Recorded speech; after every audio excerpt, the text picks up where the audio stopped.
बिस्मिल्लाहिर्रहमानिर्रहीम। Subject CS402 theory of automata. Recommended book जो हम यूज़ कर रहे हैं वो है introduction to computer theory second edition. आज हमारा लेक्चर नंबर 43 है, तो इसके जो टॉपिक हैं वो ये वाले हैं। सबसे पहले हम देखेंगे नॉन कॉन्टेक्स्ट फ्री लैंग्वेज क्या है, लाइव प्रोडक्शन देखेंगे, डेड प्रोडक्शन देखेंगे, एक थ्योरम देखेंगे, उसके बाद देखेंगे सेल्फ एम्बेडेड नॉन टर्मिनल क्या होते हैं, और उसके बाद हम पंपिंग लेमा फॉर CFL भी देखेंगे। तो चलें जी लेक्चर स्टार्ट करते हैं। सबसे पहले नॉन CFL क्या होता है, तो languages which are not context free are called non CFL। आपको ये जो टर्म है ना, आपको ये MCQs में आ सकते हैं, तो ये सिंपल सी आपने इसको माइंड में रखना है। अब नेक्स्ट हमारे पास लाइव प्रोडक्शन और डेड प्रोडक्शन। तो आपको ये MCQ या शॉर्ट क्वेश्चन में भी आ सकते हैं, तो अगर आ जाए तो हमने इसको ऐसे लिखते हैं, a production of the form और नॉन टर्मिनल टू, यहाँ पे string of two non terminal, यानी कि हमारे लेफ्ट साइड पे वन नॉन टर्मिनल होगा और राइट साइड पे हमारे पास टू नॉन टर्मिनल होंगे। कैसे, यहाँ पे एक एग्जांपल है हमारा, कुछ ऐसे हो सकता है ना कि लेफ्ट साइड पे हमारा एक नॉन टर्मिनल S है और अगर राइट साइड पे बात करें तो हमारे पास टू नॉन टर्मिनल है X और Y। अब नॉन टर्मिनल वही आप मैथमेटिक्स का कॉन्सेप्ट माइंड में रखने, जो वेरिएबल होते हैं ना, तो इनको आप यहाँ पे नॉन टर्मिनल कहते हैं। इसी तरह अगर डेड प्रोडक्शन की बात की जाए तो ये कुछ ऐसे होता है, हमारा लेफ्ट साइड पे होगा वो वन नॉन टर्मिनल होगा और राइट साइड पे जो होगा वो टर्मिनल होगा। तो टर्मिनल को आपने अपने माइंड में ऐसे रख लेना, जो चीजें कांस्टेंट होती है उनको हम टर्मिनल कहते हैं।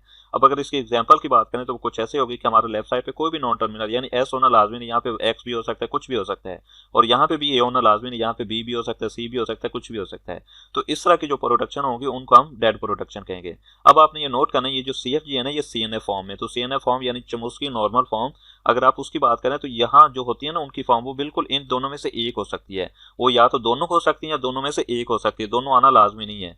लेकिन क्या होगा कि ये वाली जो है ना S2, ये वाली तो लाजमी आएगा। अब इसके राइट साइड पे क्या हो सकता है कि इस तरह करके टर्मिनल भी हो सकता है, यानी कोई भी नॉन टर्मिनल हो, ये भी हो सकता है डायरेक्ट ही टर्मिनल हो। तो ये यानी कि डेड प्रोडक्शन भी हो सकती है और इसी तरह लाइव प्रोडक्शन भी हो सकती है। अब एक सिंपल सा थ्योरम कि अगर एक CFG यानी CNF फॉर्म है, जो अभी हम CNF फॉर्म देखी है, तो वहां पे अगर रेस्ट्रिक्शन लगा दे कि हम सिर्फ इसे एक ही दफा यूज कर सकते हैं, तो उससे जो है ना हम फाइनाइट मैनी वर्ड जनरेट कर सकेंगे। कैसे, यहाँ पे अगर एग्जांपल की बात करें तो हमारे पास कुछ ऐसी प्रोडक्शन गिवन होती है। अब अगर इस प्रोडक्शन की बात करें तो हमारे पास लाइव प्रोडक्शन है, और अगर इसकी सेकंड और थर्ड की बात करें तो हमारे पास डेड प्रोडक्शन है। अब जस्ट सपोज किया कि रेस्ट्रिक्शन लगी है कि हमने इसको एक ही बार यूज करना है, तो जब हम इसको एक ही बार यूज करेंगे तो ज्यादा से ज्यादा यानी X की जो वैल्यू हम वो A ले लेंगे और Y की जो वैल्यू वो B ले लेंगे। तो यहाँ पे देखिए जो हमने स्ट्रिंग जनरेट कर सके ना वो A B ही कर सकें। यहाँ पे यही बात की जा रही है कि जब रेस्ट्रिक्शन लग जाए कि उसे एक ही बार यूज कर सकते हैं या दो बार यूज कर सकते हैं या चार बार यूज कर सकते हैं, तो वो फाइनाइट मैनी वर्ड्स ही जनरेट कर सकेगी, यानी कि अनलिमिटेड यानी इनफाइनाइट लैंग्वेज नहीं जनरेट कर। अब नेक्स्ट है कि वो कहते हैं कि जब भी लाइव प्रोडक्शन को अप्लाई किया जाता है ना, तो ये जो नॉन टर्मिनल होता है ना, इसको वन से इंक्रीज कर देता है। कैसे कर देते हैं, यहाँ पे एक एग्जांपल देख लेते हैं। यहाँ पे हमारे पास प्रोडक्शन देख लें आप, हमारे पास जो डेड लाइव प्रोडक्शन है वो ये वाली है। अब जब हम इसको यूज करेंगे ना, जस्ट सपोज के मैंने इसको यूज किया X और Y को, अब जब मैंने इसकी वैल्यू लेना है ना, जस्ट सपोज के मैं यहाँ पे Y की वैल्यू, यहाँ पे देखें Y की वैल्यू X वैसे का वैसे ही आ जाएगा। अब जब Y की वैल्यू लूंगा ना, तो वहां पे देखें हमारे पास टू नॉन टर्मिनल है। अब ये हम चमुस्की नॉर्मल फॉर्म की बात करें, क्योंकि जब ऐसी होगी तभी ये चीज होगी। तो यहाँ पे देखें हमारे पास जो Y की जगह हमने डबल Z ले लिया, यानी नॉन टर्मिनल ले लिए हैं। अब यहाँ पे अगर देखें तो हमारे पास टू नॉन टर्मिनल आ रहे थे, और अगर यहाँ पे देखें तो हमारे पास नंबर ऑफ टर्मिनल जो है वो तीन हो गए नॉन टर्मिनल। तो यही बात की जा रही है कि जब भी आप लाइव प्रोडक्शन अप्लाई करते हैं तो नॉन टर्मिनल को वन से इंक्रीज कर देगा। नेक्स्ट लिखा हो कि जब भी डेड प्रोडक्शन को अप्लाई किया जाता है ना, तो नॉन टर्मिनल होता है ना वो वन से डिक्रीज हो जाता है। कैसे हो जाता है, यहाँ पे देखें, हम वही एग्जांपल फिर से देख लें। तो यहाँ पे सबसे पहले देखें, जब ये वाला X है ना, जब हमने इसकी वैल्यू ली यानी कि डेड प्रोडक्शन यूज की, तो X की जगह जो हमने वैल्यू ली ना, ये वाली A ले ली है। अब ये डेड प्रोडक्शन थी ना, तो अब क्या हुआ कि हमारा जो नॉन टर्मिनल था पहले दो थे, अब वन हो गए, यानी ये वाला Y जस्ट वन हो गया। अब जब फिर से हम इसके नॉन टर्मिनल यानी डेड प्रोडक्शन अप्लाई करेंगे, तो यहाँ पे जस्ट वन को भी जीरो कर देगा, यानी कि decrease non terminal by one होता जाएगा। अब ये दोनों चीजें जो हैं ये आपको MCQs में आ सकती हैं कि जब लाइव प्रोडक्शन को अप्लाई करते हैं तो ये पूछ सकता है कि number of non terminal increase by one, increase by two, इस तरह करके कुछ आपको ऑप्शन पूछ सकता है। तो ये चीजें बिल्कुल इजी से आपने इनको माइंड में रखनी है, आपको MCQ या शॉर्ट क्वेश्चन में आ सकती हैं। अब यहाँ पे वो कह रहा है कि CFG इन CNF फॉर्म। CNF अभी हम देख के हैं कि अगर कुछ इस फॉर्म की हो ना कि हमारे पास राइट साइड पे दो नॉन टर्मिनल हो या अगर वन एग्जैक्टली वन टर्मिनल हो, तो इसको हम क्या कहते हैं कि इसको CNF फॉर्म कहते हैं। अब वो कह रहा है कि अगर हम कह दें कि जो है ना P लाइव प्रोडक्शन है और Q जो है वो डेड प्रोडक्शन है, तो वो कह रहा है कि इनसे जो हम विदाउट रिपीटिंग कोई भी हम रिपीट ना करें तो ज्यादा से ज्यादा जो लेटर जनरेट किए जा सकेंगे वो P+1 किए जा सकेंगे। अब यहाँ पे मैं आपको एग्जांपल से समझाने की कोशिश करता हूँ। यहाँ पे कहा यह जा रहा है कि यहाँ पे अगर लाइव प्रोडक्शन की बात करें तो यहाँ पे जस्ट लाइव प्रोडक्शन वन है, ये हमारी डेड प्रोडक्शन है, ये भी हमारी डेड प्रोडक्शन है। अब लाइव प्रोडक्शन वन है तो यहाँ पे कहा जा रहा है P यानी वन, यहाँ पे आप वन रख लेंगे +1, यानी कि इसका +1 आप कर सकेंगे लेटर। और कैसे, अभी हम पीछे देख के आए थे कि जब हम X और Y की कोई भी वैल्यू यानी इनकी जब वैल्यू लेंगे ना, तो ये वाली बनेगी A और B। अब लाइव प्रोडक्शन हमारे पास 1 थी और अगर स्ट्रिंग की बात की तो हमारे पास P+1 बनी, यानी वही तो कहा जा रहा है, सिंपल सी बात है। तो वो कहने का उसका यानी लिखने का अंदाज ऐसा कि हमें समझ नहीं आती कि कहा क्या जा रहा है। अब यहाँ पे फिर से एक न्यू थ्योरम है कि अगर CFG इन CNF फॉर्म में हो और P को हम लाइव प्रोडक्शन कह दें और Q को डेड प्रोडक्शन कह दें, तो कह रहे हैं कि अगर कोई वर्ड जनरेट होता है ना और वहां पे having more than 2P letter, यानी 2P का मतलब, P का मतलब है कि जितनी भी लाइव प्रोडक्शन होंगी ना वो हमने पावर में ले लेनी, और 2 है ये फॉर्मूले का है। तो कहते हैं कि अगर कोई ऐसा वर्ड जनरेट होता है ना, कोई इससे ज्यादा जनरेट उसकी लेंथ होती है, तो कह रहे हैं कि एक नॉन टर्मिनल एक ना एक ऐसा होता है जिसको उसने जस्ट एक सपोज कर लिया कि उसका नेम हमने जी रख लिया है। अब ये जी होना लाजमी नहीं, वो एक्स भी हो सकता है, वाई भी हो सकता है, कोई भी नॉन टर्मिनल हो सकता है, लेकिन हम अपनी आसानी के लिए उसे जी नेम दे रहे हैं, विच इज यूज ट्वाइस, यानी कम से कम वो 2 दफा यूज लाजमी हुआ होगा। और सेकंड नंबर पे क्या कह रहे हैं, where G is the descendant from the first G, यानी कि वो अपने आप को दोबारा से जनरेट भी करेगा, तो यही कहा जा रहा है। अब ये इसको नेक्स्ट एग्जांपल से देखते हैं।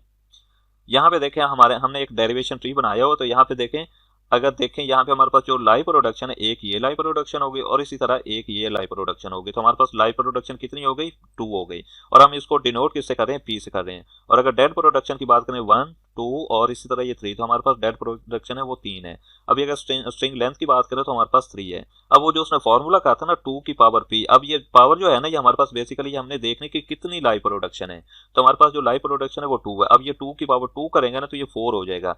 अब ये जो लेंथ है ना वो हमारे पास 3 बन रही थी, यानी उससे कम बन रही थी, लेकिन वहां पे अगर पीछे देखें तो उसने कहा था कि हैविंग मोर देन, जब इससे ग्रेटर होगी ना तो फिर क्या होगा कि जो डेरिवेशन ट्री होगा ना वो एक से ज्यादा बार यूज हुआ होगा। अब ये वाली एग्जांपल देखें, यहाँ पे देखें हमारे ये CFG कुछ इस तरह से गिवन है, तो यहाँ पे हमारे पास वो जो लाइव प्रोडक्शन है बिल्कुल वही की वही है और डेड प्रोडक्शन भी बिल्कुल वही की वही है। अब जो हमने स्ट्रिंग जनरेट किया ना वो ये वाली कुछ की है, और अगर इसकी लेंथ की बात की जाए तो यहाँ पे लेंथ देखें ये 5 बन रही है। अब जो फॉर्मूला बना था उसने कहा था 2 की पावर P, और P की बात करें हमारे पास लाइव प्रोडक्शन 2 थी, तो 2 2 4 हो जाएगा। अब यहाँ पे उसने यही बात की थी कि अगर कुछ ऐसा हो जाता ना 2 की पावर P से ज्यादा लेंथ की स्ट्रिंग जनरेट हो जाती है, तो इसका मतलब है कि जो कोई ना कोई एक प्रोडक्शन ऐसी होगी जो यूज ट्वाइस या इससे ज्यादा बार यूज हुई होगी। कैसे, यहाँ पे देखें हमारे पास x यहाँ पे भी यूज हुआ है, यहाँ पे भी x यूज हुआ है, यहाँ पे भी x यूज हुआ है, तो ये लाजमी नहीं कि यूज ट्वाइस है, वो एक से ज्यादा बार भी यूज हो सकता है। तो यहाँ पे यही बात की जा रही है कि जब इस लेंथ की हो ना, यानी 2 पावर P से ज्यादा लेंथ की स्ट्रिंग जनरेट हो जाए, तो कोई ना कोई हमारे पास लाइव प्रोडक्शन ऐसी होगी जो हमारे पास एक से ज्यादा बार यूज हुई होगी। अब डिसेंडेंट का मतलब क्या है कि यहाँ पे अगर देखें x है ना, तो यहाँ पे अपने आप को दोबारा से फिर से जनरेट कर रहा है, तो इसी चीज को डिसेंडेंट कहा जा रहा है कि अपने आप को वो डिसेंडेंट भी होगा। अब यहाँ पे एक और थ्योरम है सेल्फ एम्बेडेड नॉन टर्मिनल का, तो ये आपको ना शॉर्ट क्वेश्चन में आ सकता है, ये सिंपल सा है। वो कह रहे हैं कि अगर कोई डेरिवेशन ट्री हो ना तो वहां पे जो वर्ड हम जनरेट करते हैं ना कोई जो नॉन टर्मिनल अपने आप के डिसेंडेंट आ रहा होता है ना, तो उसे हम क्या कहते हैं, सेल्फ एम्बेडेड कहते हैं, नॉन टर्मिनल कहते हैं। सो यहाँ पे एग्जांपल गिवन है, यहाँ पे देखें हमारे पास x है ना, तो यहाँ पे देखें उसने वैल्यू को जनरेट किया s को और उसके बाद उसने वैल्यू को जनरेट किया a को। अब इस s ने फिर से उसी x को दोबारा से जनरेट किया, तो इसको जो कहा जा रहा है वो कहा जा रहा है सेल्फ एम्बेडेड। अब यहाँ पे यही लिखा हुआ नीचे कि x is self embedded of itself, यानी कि ये अपने आप को दोबारा से फिर से जनरेट करके दे सकता है। अब यहाँ पे एक एग्जांपल गिवन है, तो यहाँ पे जो CFG है ना वो CNF फॉर्म में है। अब यहाँ पे इसकी डेरिवेशन भी उन्होंने डेरिवेशन ट्री भी बना के दिखाया, और स्ट्रिंग जो जनरेट हो रही है वो ये वाली हो रही है, यानी ये पहला भी ये आ गया, सेकंड भी ये आ गया, ए ये आ गया, बी ये आ गया, और इस तरह करके बी ये आ गया, और लास्ट पे ये वाला भी आ गया। अब ये सेल्फ एम्बेडेड कैसे, यहाँ पे देखिए ये ए है ना, यहाँ पे ये कोई और वैल्यू जनरेट कर रहा है बी, और इसी तरह अगर सी बात करें ये बी सी को भी जनरेट कर रहा है। अब सी जो है ना ये फिर से उसी ए को दोबारा से जनरेट कर रहा है, तो इस तरह करके ये सेल्फ एम्बेडेड बन गया है। अब इसी तरह एक और भी सेल्फ एम्बेडेड है, ये ए वाला है ना, ये फिर से इसी तरह करके अपने आप को दोबारा से जनरेट कर रहा है, ये वाला ए और ये वाला ए, तो इस तरह करके अपने आप को दोबारा से जनरेट कर रहा है, और इसी को कहा जा रहा है सेल्फ एम्बेडेड। नेक्स्ट टॉपिक हमारा है पंपिंग लेमा फॉर CFL। तो ये बिल्कुल उसी तरह जैसे हमने लेक्चर नंबर 26 में देखा था ना पंपिंग लेमा, बिल्कुल उसी तरह, लेकिन फ़र्क यहाँ पे ये है कि यहाँ पे जो हम पार्टीशन करेंगे ना वो 5 पार्ट्स में करेंगे। वहाँ पे हमने देखा था कोई भी स्ट्रिंग होती तो उसको हम 3 पार्ट्स में डिवाइड करते थे। अब यहाँ पे इसकी थोड़ी सी डेफिनेशन लिखी हो कि अगर कोई CFG हो ना इन CNF हो, और यहाँ पे अगर P लाइव प्रोडक्शन हो, तो यहाँ पे अगर कोई ऐसा वर्ड जनरेट होता है जो 2 पावर P होता है, तो अगर इस लेंथ से ज़्यादा होता है ना जनरेट, तो उस पर जो है पंपिंग लेमा अप्लाई किया जा सकता है और उसको 5 पार्ट्स में डिवाइड किया जा सकता है। अब यहाँ पे ये आपको MCQs में आ सकता है कि कौन से 5 पार्ट्स हो सकते हैं, कितने पार्ट्स में डिवाइड किया जा सकता है। तो अब हम इसको लिखते हैं, ये W बेसिकली स्ट्रिंग को जाहिर कर रहा है, यानी ये W का मतलब है स्ट्रिंग। अब यहाँ हम इसको जो 5 पार्ट में डिवाइड करेंगे वो होगा U V W X Y Z। अब यहाँ पे एक कंडीशन लिखी हुई है कि where X is not nursing, ये कंडीशन भी आपको MCQs में आ सकती है कि कौन सी जो चीज़ है वो नर्सिंग नहीं हो सकती, और इसी तरह लिखा हुआ है V and Y are not both nursing. अब इस सेकंड वाले पार्ट का मतलब ये कि इनमें से एक जो है वो नर्सिंग हो सकता है, या V नर्सिंग हो सकता है, या Y नर्सिंग हो सकता है, या दोनों जो हैं वो उनमें स्ट्रिंग हो सकते हैं, लेकिन ये नहीं हो सकता कि दोनों एट ए टाइम दोनों नर्सिंग हो, तो ये नहीं हो सकता। अब यहाँ पे जो है यहाँ पे V की पावर भी है ना और Y की पावर भी है ना, और यहाँ पे पूछा जाएगा कि इनकी जो पावर है वो स्टार्ट 0 से होती है या 1 से होती है, तो इनकी पावर जो है वो हमेशा 1 से स्टार्ट होगी। अब 0 से स्टार्ट इसलिए नहीं हो सकती क्योंकि अगर ये 0 से स्टार्ट होते हैं ना, जस्ट सपोज के हम यहाँ पे n की जो पावर है ना वो 0 ले लेते हैं, तो इसका मतलब ये बन जाएगा कि जो v पार्ट है वो भी हमारा नल स्ट्रिंग है और इस तरह y पार्ट जो है वो भी नल स्ट्रिंग है। तो यहाँ पे अभी हमने यही कंडीशन देखी कि ये बोथ नल स्ट्रिंग नहीं हो सकते, तो इसलिए जो है n हम वो नल स्ट्रिंग 0 नहीं ले सकते।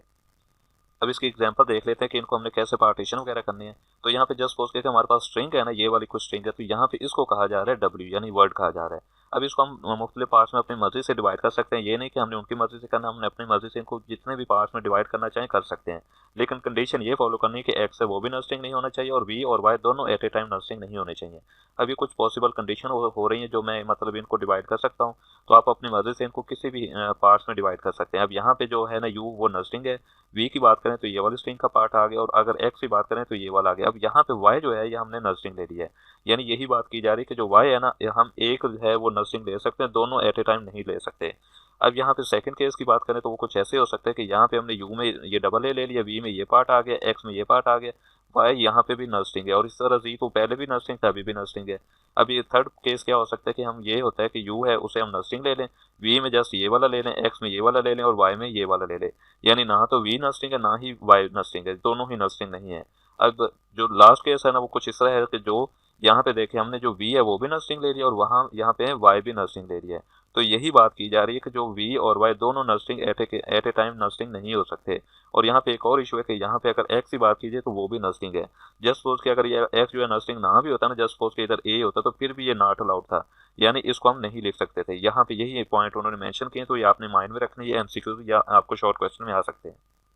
अब यहाँ पे एक एग्जांपल गिवन है CFG इन CNF फॉर्म है, तो CNF की ये उन्होंने कुछ प्रोडक्शन दी हुई है, तो यहाँ पे जो वर्ड जनरेट किया गया वो AB जनरेट किया गया है। अब इसका जो डेरिवेशन ट्री बनाया गया ना वो कुछ इस तरह से बन गया है और यहाँ पे ये प्रोडक्शन हमने यूज करके ये वाला वर्ड बनाया, तो यहाँ पे देखें हमने अपनी मर्जी से यहाँ पे U यानी A को सपोज कर लिया और इस तरह जो X है वो B को सपोज कर लिया। हमने कहा था कि X है वो नल स्ट्रिंग नहीं हो सकता और इस तरह Y में हमने ये वाला A और B दोनों को सपोज कर लिया। अब यहाँ पे जो हमारे पास है ना W को भी हमने नल स्ट्रिंग ले लिया है और इसी तरह जो है ना लास्ट पे पार्ट हमारा Z है उसको भी हमने नल स्ट्रिंग सपोज कर लिया है। यानी यहाँ पे तो आप शो नहीं कर सकते ना, क्योंकि डेरिवेशन ट्री बना, तो डेरिवेशन ट्री में तो हमने वो यहाँ पे शो नहीं करना, तो उनका हमने सपोज कर लिया कि जो W वो भी हमारा नल स्ट्रिंग है और इस तरह जो Z भी है वो भी हमारा नल स्ट्रिंग है। अब इस वाली स्ट्रिंग की यहाँ पे पार्टीशन दिखा दी गई है, तो आप अपनी मर्जी से कोई भी पार्ट रख सकते हैं, यानी ए है ना ये वाला आप चाहें तो इसमें वी में रख लें या इधर जाके एक्स में रख लें, तो वो आपकी मर्जी। आपने ये पैटर्न फॉलो करना लाजमी नहीं है, जस्ट क्या करना है कि हमारा जो वी पार्ट हो और वाई पार्ट हो वो नल string at A both time null string नहीं होना चाहिए। यहाँ पे फिर से वही डेरिवेशन ट्री दोबारा से बनाया गया, ये यू उसी तरह आ गया, एक्स भी उसी तरह आ गया, ये हमारा ये वाला जो पार्ट था ना वाई। अब हमने जब पंप किया ना तो यहाँ पे जो वाई की पावर थी ना वो एन यानी कि फर्स्ट ले रहे थे, एन जो था ना वो हम 1 ले रहे थे। अब जब हम पंप करेंगे ना तो यहाँ पे वाई की पावर 2 हो जाएगी, तो जब वाई की पावर 2 होगी ना तो वाई में जो कुछ भी होगा और इसी तरह वी में जो कुछ होगा हमने उसको 2 दफ़ा लिख देना है। तो जब हमने इसको 1 दफ़ा और इसी तरह जब वाई की पावर 2 की है ना तो यहाँ पे हमने उसको 1 टाइम और बना दिया, यानी जैसे ये बन रहा था ना एस जो है हमें वो जनरेट करके दे रहा था क्यू पी और क्यू, और इसी तरह हमने एक और बना दी एस जो है हमें वो पी और क्यू जनरेट करके दे रहा था और ये स्ट्रिंग हमें मिल रही थी ए और बी, तो हमने इसको एक बार और बना दिया। अब यहाँ पे हमने इनको कुछ पार्ट्स में इस तरह से डिवाइड किया था ना सबसे पहले, यानी ए जो है ये हमारा यू हो गया और ये अगर ये नल स्ट्रिंग। अब जब हमने पंप किया ना यहाँ पे वी भी ये 2 टाइम आए, क्यों आए? क्योंकि हमने जब पंप किया ना एन की पावर 2 ली है, तो वी भी 2 टाइम आएगा और वाई भी 2 टाइम आएगा। क्यों आएगा? क्योंकि हमने इन दोनों के ऊपर जो लिखा हुआ था ना, हमने लिखा हुआ था वी की पावर भी एन है और इसी तरह हमने लिखा हुआ था वाई की पावर भी एन है।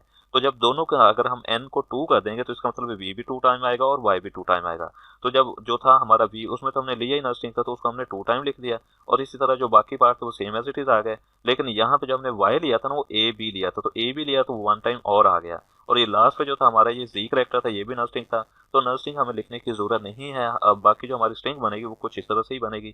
तो इसका मतलब है कि ये जो लैंग्वेज है ना ये इससे जनरेट हो सकती है और इस तरह हम कह देंगे कि ये कॉन्टेक्स्ट फ्री लैंग्वेज है। सो यहाँ पे देखें कि हम क्या किया हुआ है कि यहाँ पे वी की भी पावर एन रखते हैं और वाई की भी पावर एन रखते हैं, तो यहाँ पे जो ये लैंग्वेज है हम इसको जनरेट कर सकते हैं, तो इसलिए ये कॉन्टेक्स्ट फ्री लैंग्वेज है।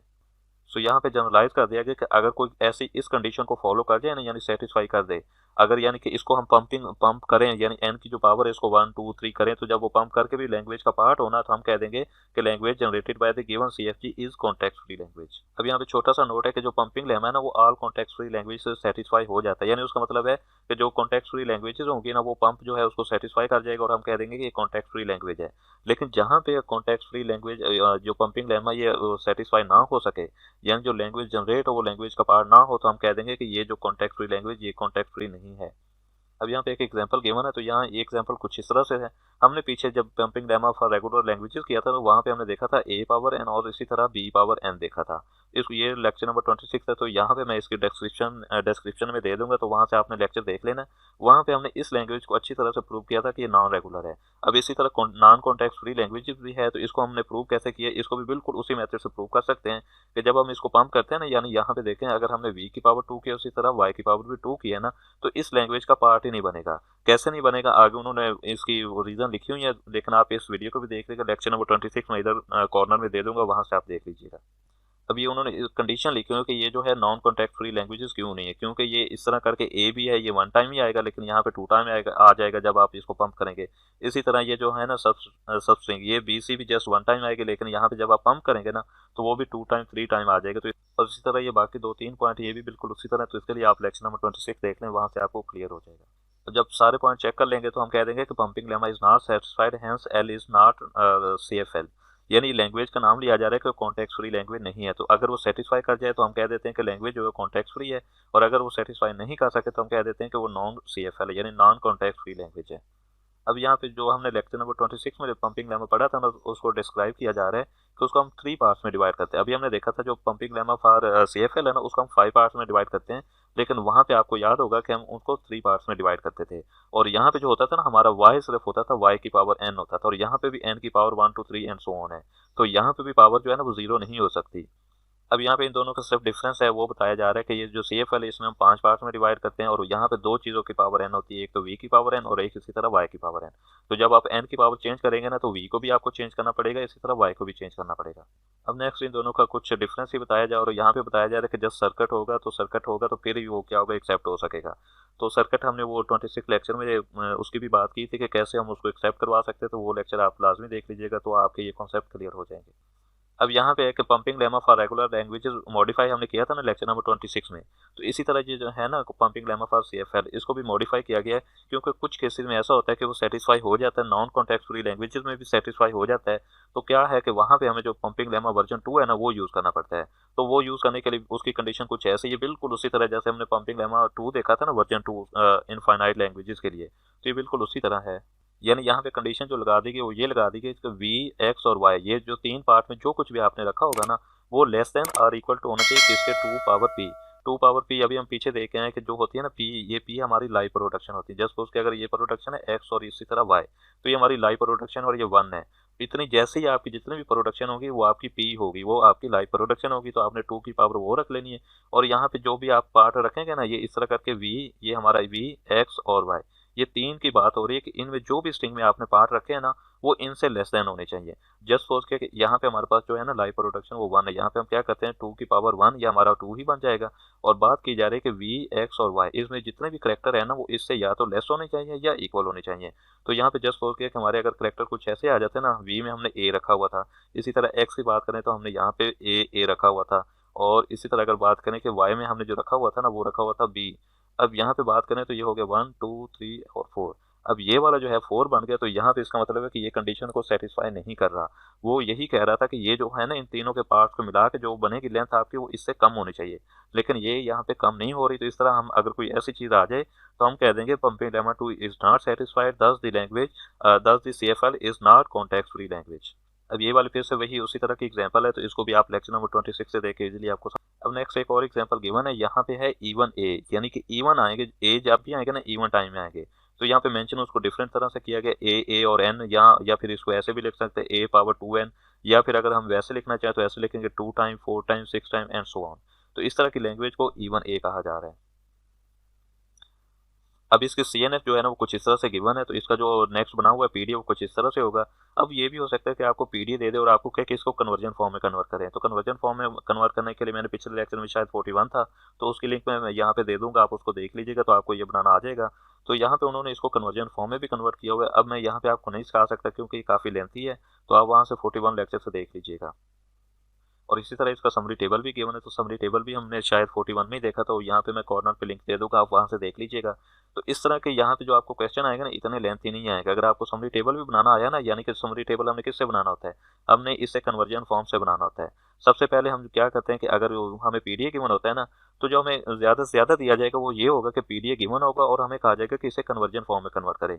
अब ये नहीं हो सकता कि आपको PDF गिवन और आपको कहा जाए कन्वर्जन फॉर्म में भी कन्वर्ट करें और फिर कन्वर्जन फॉर्म से आप उसका समरी टेबल भी बनाएं, तो ऐसे नहीं होगा क्योंकि ये काफ़ी ज़्यादा लेंथी हो जाता है। तो या तो आपको PDF से जस्ट कन्वर्जन फॉर्म में कन्वर्ट करना होगा या फिर कन्वर्जन फॉर्म से आपने जस्ट समरी टेबल बनाना होगा। तो ये दोनों चीज़ें हमने लेक्चर नंबर 41 में अच्छे से की हैं, तो आप वहाँ से देख लीजिए।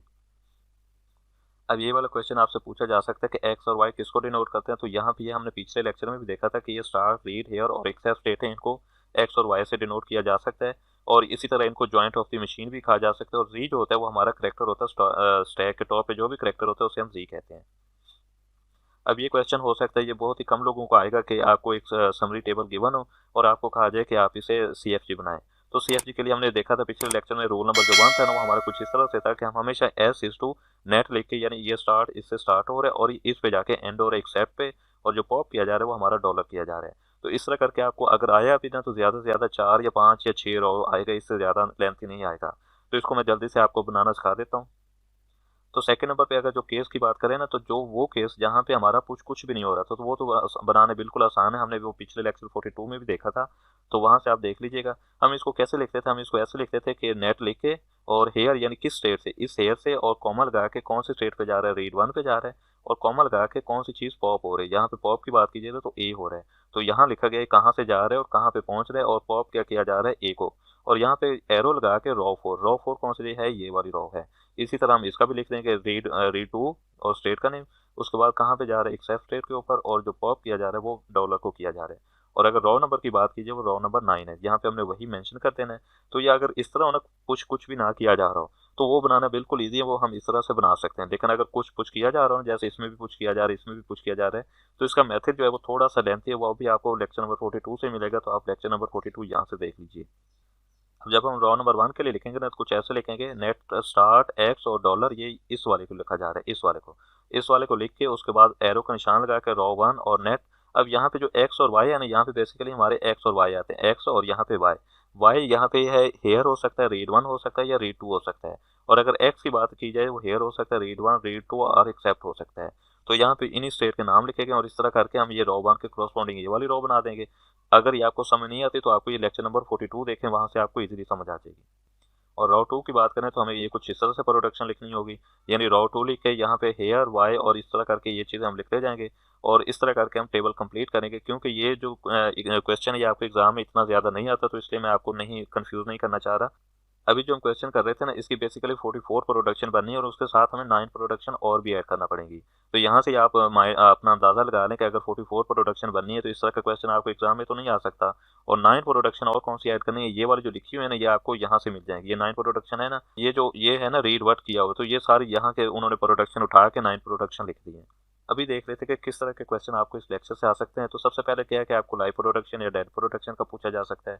उसके बाद ये पूछा जा सकता है कि सेल्फ एम्बेडेड ट्री क्या होता है, या कोई डेरिवेशन ट्री आपको गिवन होगा और आपको कहा जाएगा कि इसमें सेल्फ एम्बेडेड कौन सा नॉन टर्मिनल है। या फिर ज़्यादा आपको ये हो सकता है कि कोई CFG गिवन और आपको कहा जाए कि पंपिंग लेमा 1 या पंपिंग लेमा 2 यूज़ करें। तो पंपिंग लेमा 1 और पंपिंग लेमा 2 के लिए आप लेक्चर नंबर 26 देखें, तो वहाँ पे आपको डिटेल से समझ आ जाएगा। फ़र्क सिर्फ ये है कि जो पंपिंग लेमा हम 26 में देखा था वहाँ पे हम 3 पार्ट्स में डिवाइड करते थे, और लेक्चर नंबर अगर यहाँ पे कॉन्टेक्स्ट फ्री के लिए देखें तो यहाँ पे जो हमें इसको 5 पार्ट्स में डिवाइड करते हैं। उम्मीद है आपको आज का लेक्चर पसंद आया होगा और समझ भी आ गया होगा। तो मिलते हैं अगले लेक्चर में। अल्लाह हाफिज़।